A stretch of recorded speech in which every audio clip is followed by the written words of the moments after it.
सभी को बहुत बहुत नमस्कार।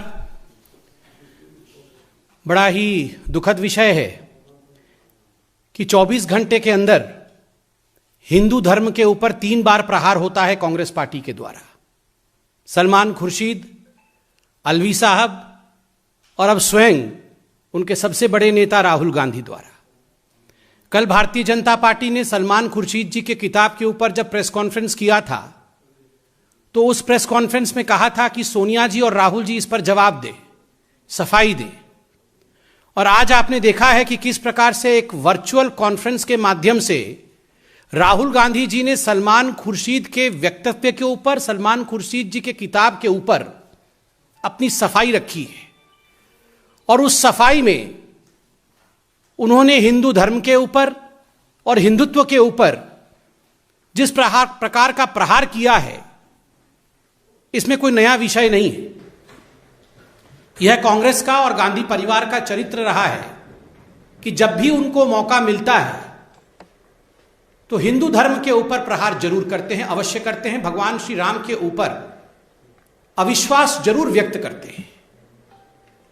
मैं आज कहना चाहूंगा इस प्रेस कॉन्फ्रेंस के माध्यम से, ये जो सलमान खुर्शीद हिंदू धर्म के विरोध में कहते हैं, उसको बोको हराम या आईएस से कंपेयर करते हैं, या जब शशि थरूर हिंदू तालिबान कहते हैं, या जब सैफरन टेररिज्म कहा जाता है, ये दिग्विजय सिंह जी या मणिशंकर अय्यर हिंदू धर्म के खिलाफ कहते हैं, तो ये इनके निजी वक्तव्य नहीं होते हैं। ये कोई स्टैंड अलोन वक्तव्य नहीं होता है। दरअसल ये संयोग नहीं, ये प्रयोग है। और जो प्रयोगशाला के सबसे बड़े नेता हैं, प्रयोगशाला के मुख्य अध्यापक हैं, वो खुद गांधी परिवार के राहुल गांधी हैं। ये राहुल गांधी जी के बहकाने के बाद, राहुल गांधी जी के पढ़ाने के बाद, राहुल गांधी जी के कहने के बाद सलमान खुर्शीद, शशि थरूर, दिग्विजय जी, मणिशंकर अय्यर, फहरिस्त बहुत लंबी है, ये लोग हिंदू धर्म के विरोध में अनर्गल वक्तव्य देते हैं। It is at the behest of the Gandhi family, particularly Mr. Rahul Gandhi, that the other leaders of the Congress party, be it Salman Khurshid, be it Digvijay Singh, be it Rashid Alvi, or be it Manishankar Aiyar, they often speak against Hinduism. This pathological hatred for Hinduism amongst the Congress leader gets its traction, gets its energy from Mr. Rahul Gandhi and from the Gandhi family. बंधुगण, मैंने आपको कहा था कि ये कोई पहली बार नहीं है जो राहुल गांधी हिंदुइज्म के विरोध में, हिंदू धर्म के विरोध में कह रहे हैं। मैं कुछ उदाहरण लेके आया हूं, क्योंकि अगर बहुत सारे उदाहरण दूंगा तो प्रेस कॉन्फ्रेंस लंबा होगा, बड़ा होगा। मैं उदाहरण देना चाहता हूं 17 दिसंबर 2010 का, जब विकीलीक्स सामने आया था और राहुल गांधी जी का वक्तव्य ने पूरे हिंदुस्तान को दहला के रख दिया था। जब यह विषय सामने आया कि राहुल गांधी ने कहा कि भारत में आतंकवादियों से बड़ा खतरा देश के हिंदुओं से है। The country faces a bigger threat from the Hindus than from terrorism. यह आप सबको पता है।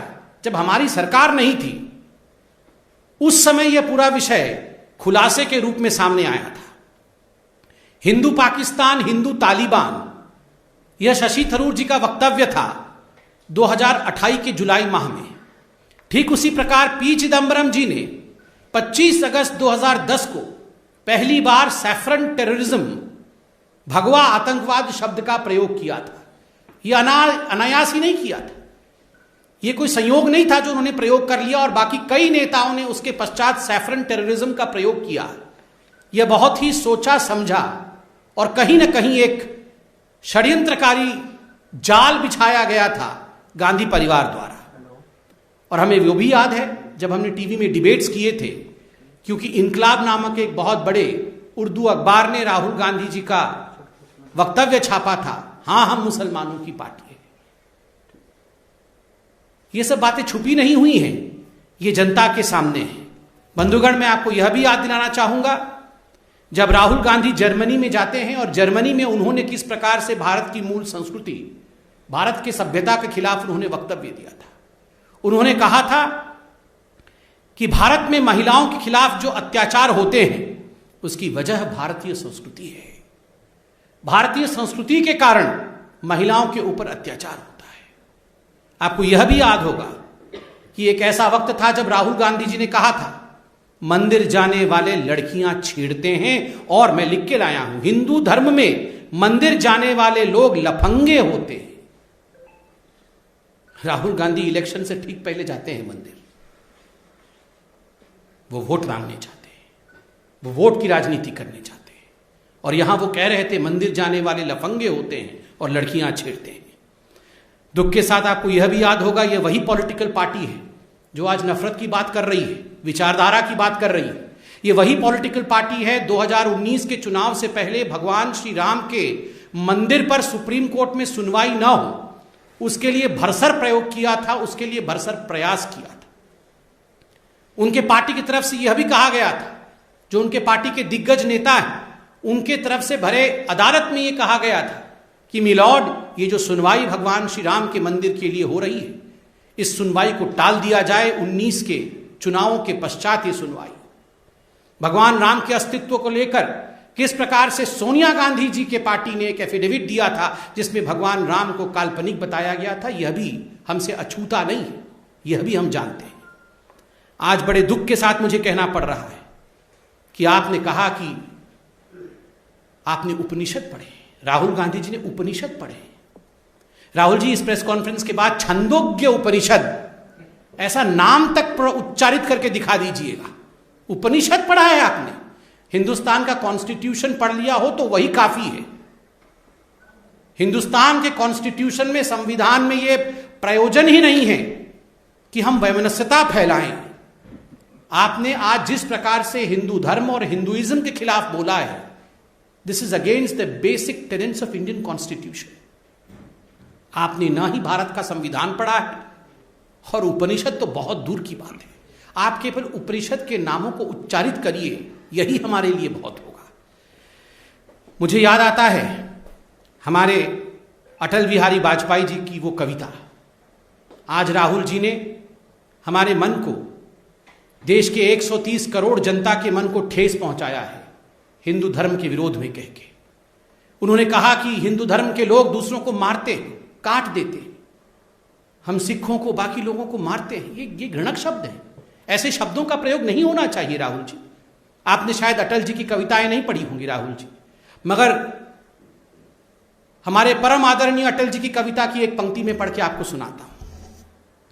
होकर स्वतंत्र मैंने कब चाहा है, होकर स्वतंत्र मैंने कब चाहा है, कर लूं सबको गुलाम, मैंने तो सदा सिखाया है करना अपने मन को गुलाम। गोपाल राम के नामों पर कब मैंने अत्याचार किया, गोपाल राम की नामों पर कब मैंने अत्याचार किया, कब दुनिया को हिंदू करने घर घर में नरसंहार किया। कोई बतलाए काबुल में जाकर कितनी मस्जिदें तोड़ी, भूभाग नहीं शत शत मानव के हृदय को जीतने का निश्चय। हिंदू तनवन हिंदू जीवन, रग रग हिंदू मेरा परिचय, रग रग हिंदू मेरा परिचय। सबका साथ, सबका विकास, सबका विश्वास, सबका प्रयास, यही है हिंदुइज्म, यही है सनातन धर्म, यही है हिंदू धर्म। सबको अपने आहोश में ले लेना, सबसे गले लग जाना, सबको लेकर चलना, यही हमारा विराट धर्म है। इसको मारने वाला, मरने वाला, इस प्रकार के शब्दों से अलंकृत करना उचित नहीं है राहुल जी। और राहुल जी, आपने आज अपने भाषण में नफरत वर्सेस प्यार की विचारधारा के विषय में बात की कि हम तो नफरत करने वाले लोग हैं और आप प्यार करने वाले लोग हैं। राहुल जी, आपसे एक निवेदन है, अब आपकी वर्चुअल रैली समाप्त हो गई होगी, जरा दो टूक प्यार भरी बातें G23 वालों से कर ले।